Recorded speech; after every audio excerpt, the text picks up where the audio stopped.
Hello, my name's Gigi and I'm 29 years old. My husband, Saul, and I just became new homeowners and yeah, I know what you might be thinking. Owning a house in this economy? At that age? How did you do that?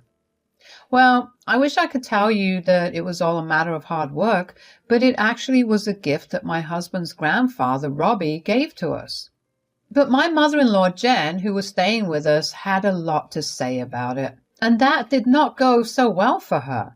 Before I tell you my story, I feel like it's important to give you a little backstory about my husband's family and how we came to be in a relationship. For starters, I have an awesome relationship with Saul's recently retired grandfather. Yes, grandfather. His name is Robbie. Robbie had single-handedly raised Saul's mother, Jen.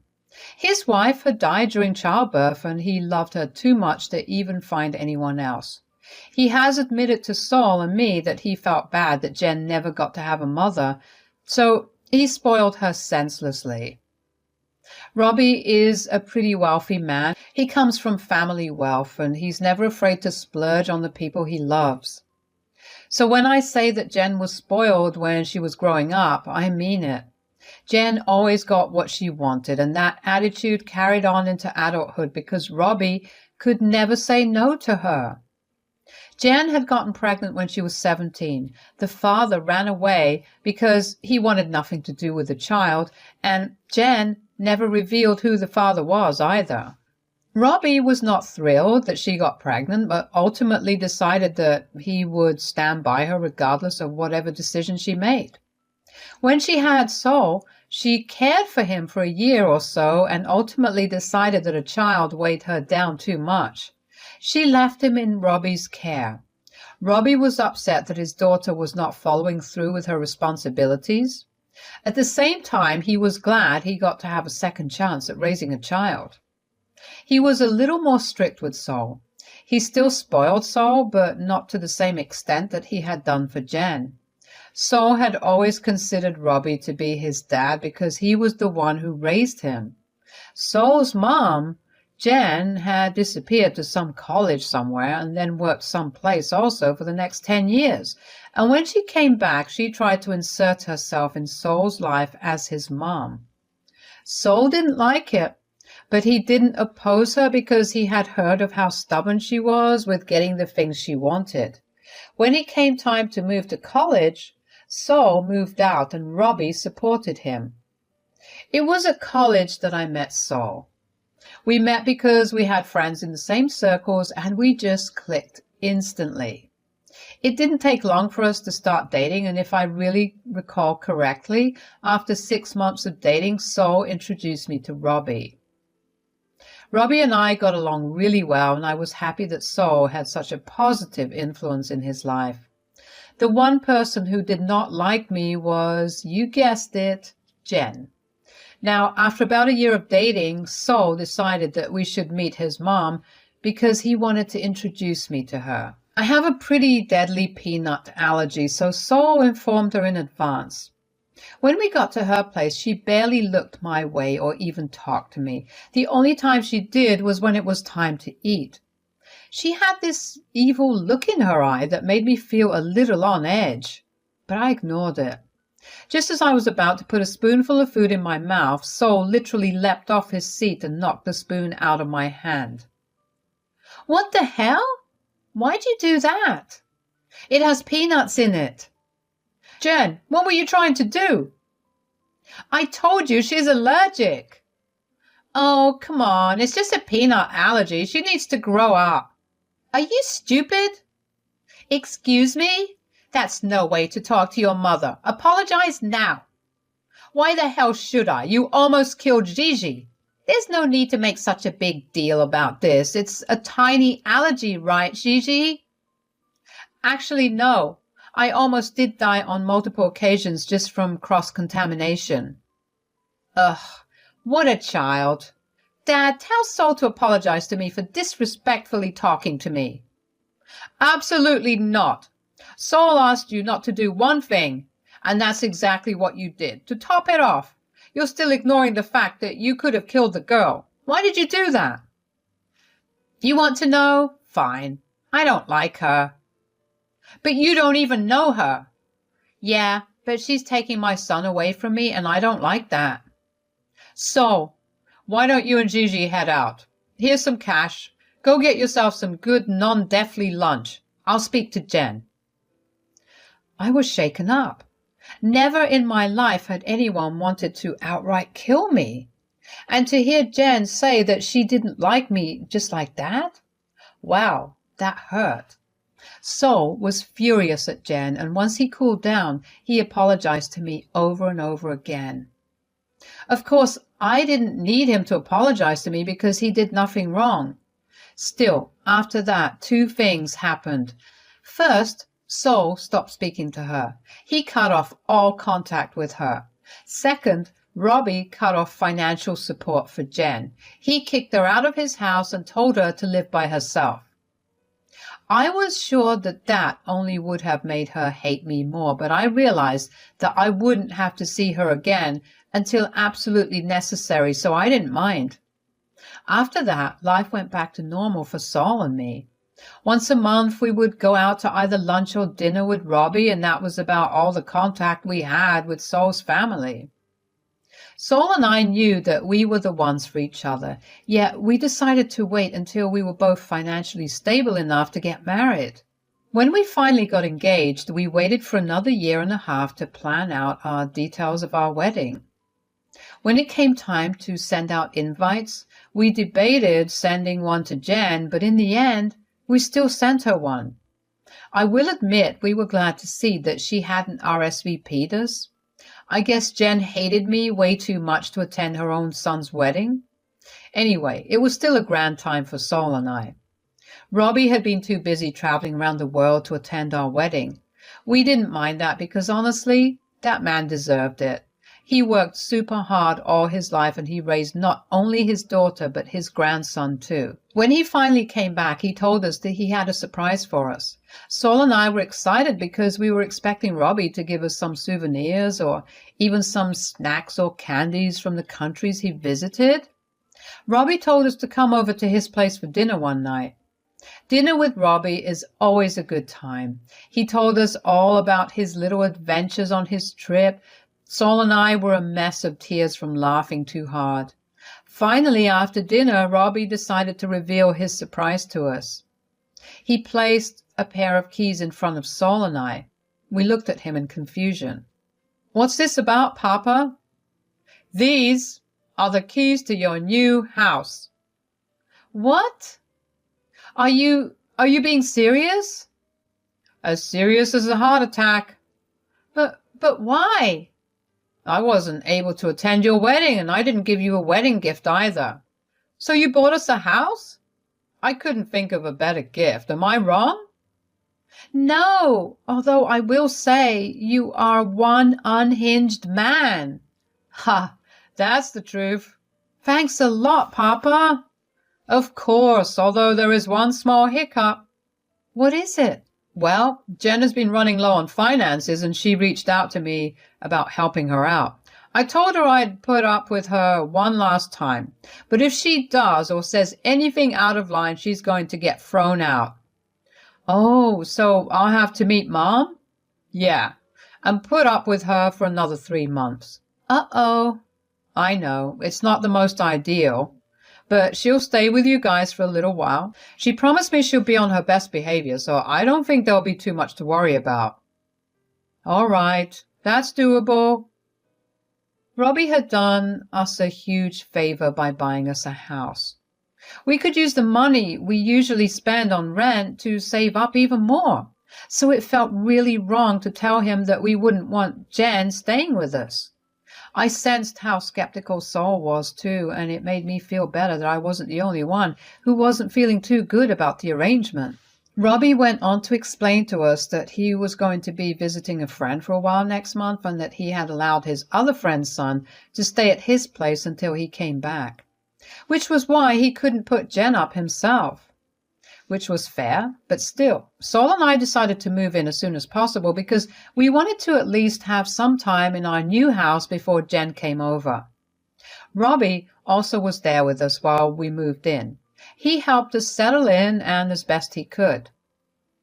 He let us get used to our new place for a week before telling us that Jen was going to move in the day after the next. I was queasy with nerves.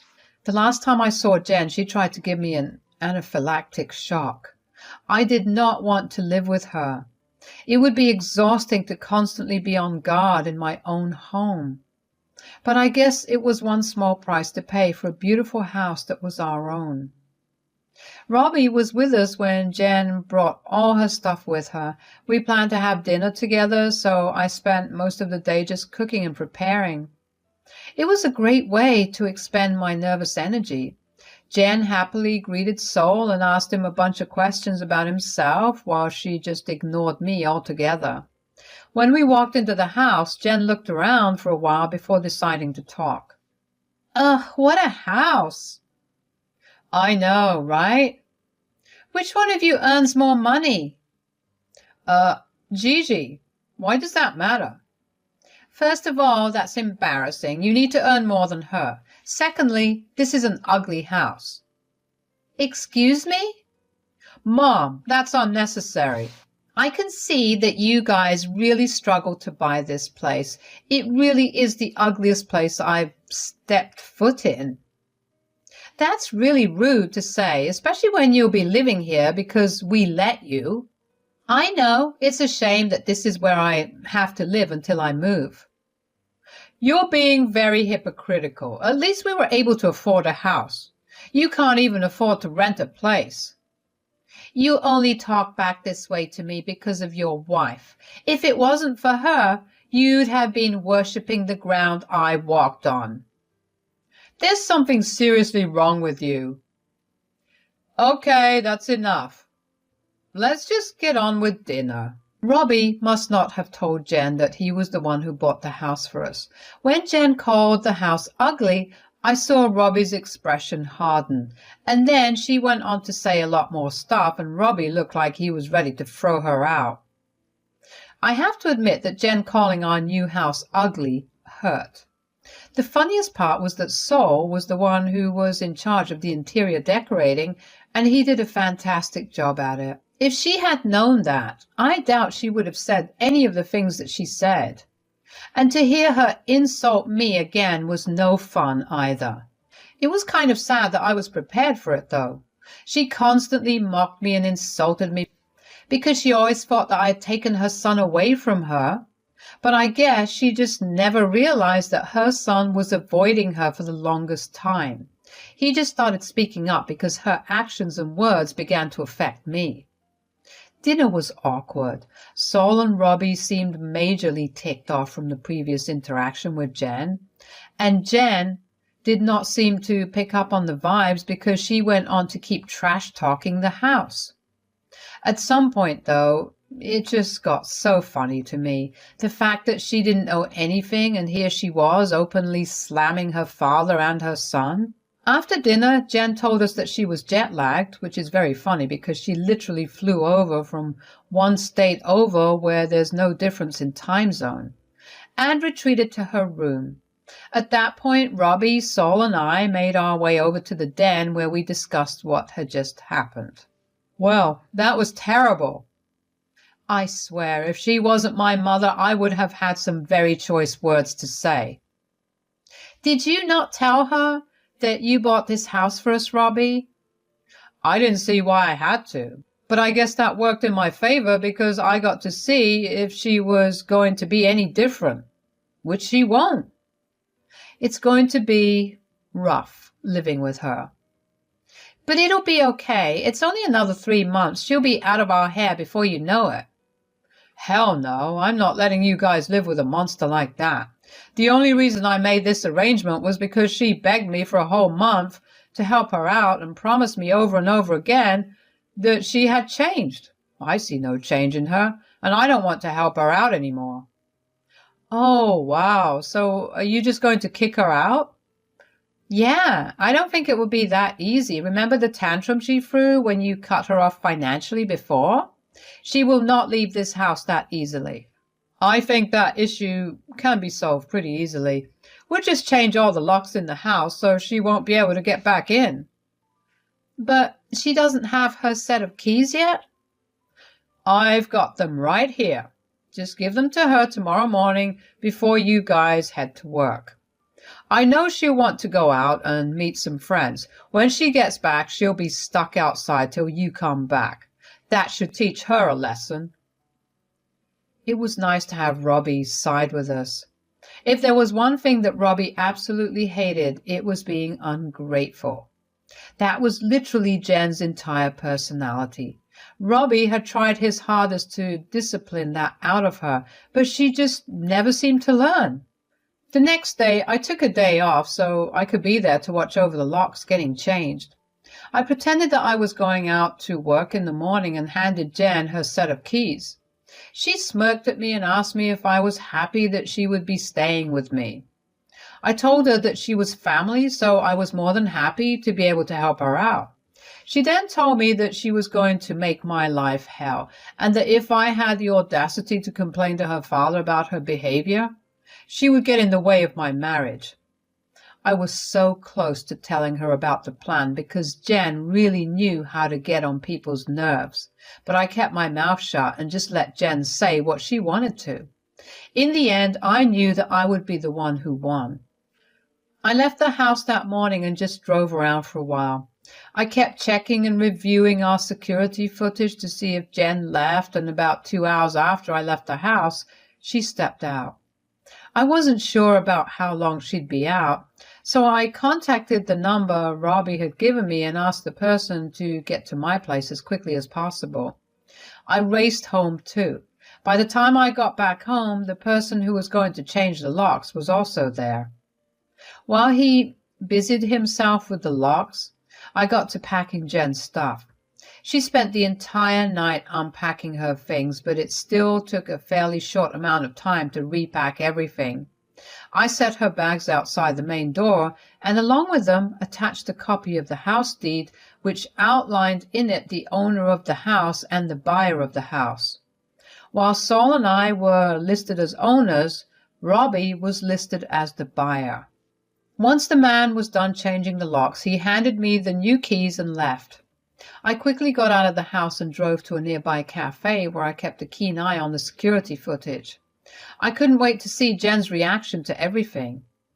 It took about another 2 hours for Jen to return. She saw her bags out front and looked around in confusion. She tried to open the door, but that didn't work. She began to get frustrated as she kept trying to unlock the door. When her frustration reached its peak, she began kicking the door. I didn't know what she thought she would accomplish, but it sure was funny as hell to watch her struggle. Eventually, she gave up and sat on the bench outside the door. She looked at her bags and finally saw the note attached to it. The security footage was grainy, but I swear I could see her eyes widen as she understood what the paper said. She looked around as if to see if someone might come out and talk to her, but there was no one. She went and sat back down on the bench and put her head in her hands. She looked like a woman that had lost it all. She picked up her phone and called Robbie, but he never picked up her calls again. She tried Saul, and finally she tried me. I debated picking up the call, but eventually my curiosity got the better of me and I picked it up. "Hey, Jen, is everything okay?" "Don't play stupid. You know what you did." "Huh? What are you talking about?" "You tricked me." "I'm really going to need you to start making sense here. I have to get back to work." "You knew that my father bought the house. Yet you never told me about it. You just watched as I said what I said while my father was right there." "Why did you even have to say those things? Even if you thought that I bought the house, shouldn't you have been grateful that I was opening my house to you?" "Shut up. My son would have made sure that I stayed with you." "I don't know what kind of warped perception you have about Saul, but I can assure you he was even less thrilled about you staying with us than me. If anything, he was the one who was ready to throw you out first." "I don't care about that. I'm homeless now, and you have to fix it." "Robbie did his best to provide for you. You bit the hand that fed you, and now you have to face the consequences. I will make sure you regret doing this to me." "If you keep that attitude up, You're not going to get anywhere. Goodbye. It felt so good to finally be able to tell Jen what was on my mind. The woman had it coming for her. She wouldn't have to be a part of our lives anymore, and I was beyond happy about that. Thankfully, Jen left our house without much of a fuss. When Robbie and Saul came over later on in the evening, I replayed the footage back to them and told them about my call with Jen. We shared a hearty laugh together, although Robbie did tell us that he was really disappointed in the way that Jen turned out. I did feel Robbie's pain. I mean, I wouldn't know how to react if my child turned out anything like Jen. But I was also happy that Robbie had set his foot down on Jen. There was only one way to teach spoiled brats a lesson, and that was to take away their privileges. It will be a tough road for Jen, but hopefully she'll learn her lesson, and in time, Saul and I could actually have a decent relationship with her. It's been about 6 months since all of this has happened, and Saul and I are living very happily in our new house. We've been saving up a lot of money, and we're planning on starting a family soon. Robbie is having the time of his life, traveling to various places, and we're happy that he's managed to occupy his time well. Although whenever he is in town, he makes sure to stay with us, and like always, those times are amazing. If there's one thing I've learned throughout all of this, it was to learn from Robbie's mistakes. I don't want a child like Jen, and I will make sure that my child is raised to be a decent human being. Thanks for listening.